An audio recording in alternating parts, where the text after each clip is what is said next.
రాజారాం నగర్ 26వ ward BJP councillor అభ్యర్థి గాండ్ల సాగర్ ఆధ్వర్యంలో ఆదివారం వార్డులో భారీ ఎన్నికల ప్రచారం నిర్వహించారు. తన అనుచరగణం మరియు కార్యకర్తలతో కలిసి ఆయన ఇంటింటికి వెళ్లి కమలం గుర్తుకు ఓటు వేయాలని అభ్యర్థించారు.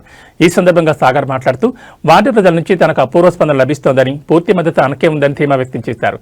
గత పాలకుల నిర్లక్ష్యం వల్ల వార్డు అభివృద్ధిలో వెనుకబడింది. నన్ను గెలిపిస్తే రాజారాం నగర్లో మునిపెన్నడూ చూడని విధంగా ఆదర్శవంతమైన అభివృద్ధి చేసి చూపిస్తానని ఆయన హామీ ఇచ్చారు. ఈ కార్యక్రమంలో వార్డు ఇన్ఛార్జ్ సాంబారి కుమార్, సురేష్, గాండ్ల స్వప్న మరియు పెద్ద సంఖ్యలో బీజేపీ కార్యకర్తలు పాల్గొని ప్రచారాన్ని హోరెత్తించారు. ప్రజలకు నా యొక్క పాదవందనాలు. ఈరోజు గడప గడపకు మేము క్యాన్సింగ్కి బయలుదేరినాము. ఎక్కడికి పోయినా అన్ని బ్రహ్మాండంగా మంచిగా అందరూ సహకరిస్తున్నారు. అన్న మీరు రోజు వస్తున్నారు, ఎందుకు వస్తున్నారో అర్థమైతే లేదు. రాకండి, మేము ఆల్రెడీ మీకు చెప్పినాం కదా, మేము కంపల్సరీ కమలం పువ్వుకు ఓటేసి మిమ్మల్ని భారీ మెజార్టీతో మేము గెలిపిస్తామని చెప్పేసి వాళ్ళు మాకు ధీమా వ్యక్తం చేస్తున్నారు. ఇంటింటికి వెళ్తున్నాము, గడప గడపకు అందరినీ పలకరిస్తున్నాము. అందరి ఆశీర్వాదం మాకు మంచిగా ఉంది. ఎక్కడికి వెళ్ళినా కూడా బ్రహ్మాండంగా మాకు అందరూ మంచి మద్దతు ఉంది.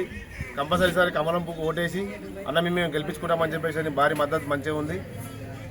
ఎక్కడికి వెళ్ళినా కానీ వాళ్ళు ఈసారి కమలం పువ్వు ప్రతి ప్లేస్లో కమలం పువ్వు ఎక్కిస్తారు కాబట్టి